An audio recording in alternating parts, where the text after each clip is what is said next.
Bonjour, Jamil Senli, journaliste indépendant. Dimanche, Benjamin Netanyahou, invité aux USA par M. Trump, a traversé l'espace aérien français, vous le savez, à bord de son avion officiel. Le Premier ministre israélien est pourtant sous mandat d'arrêt international pour crimes de guerre et crimes contre l'humanité émis par la CPI, à laquelle la France est soumise via le statut de Rome. J'ai plusieurs questions. Pourquoi ne pas avoir arrêté M. Netanyahou, comme l'ordonne la CPI ? Est-ce le résultat, peut-être, vous allez me le dire, de l'immunité souhaitée par le Quai d'Orsay au profit de M. Netanyahou?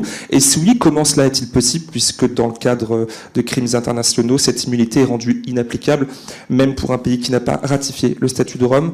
Donc, est-ce qu'on doit y voir un autre deal entre la France et Israël pour expliquer ce survol, et si oui, lequel? Merci.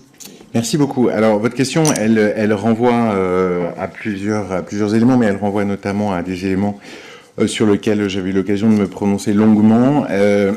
Alors, Monsieur Netanyahou est allé aux États-Unis, effectivement.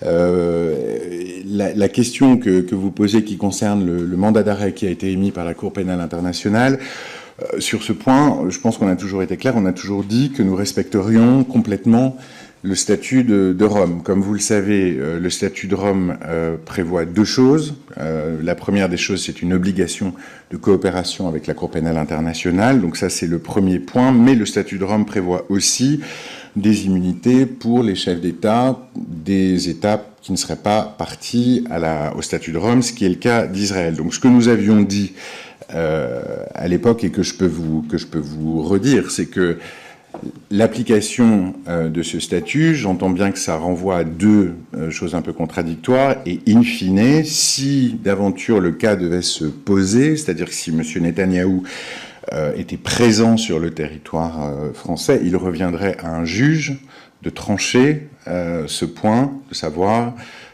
entre la question de la coopération avec la Cour pénale internationale et la question de l'immunité. Donc c'est une question qui renvoie au pouvoir judiciaire et sur laquelle je ne peux pas donner de réponse puisque l'occurrence ne s'est pas présentée et que je ne peux pas vous dire dans quel sens un juge viendrait à décider de cette question. Et à la fin, encore une fois, c'est l'autorité judiciaire qui a le dernier mot en la matière.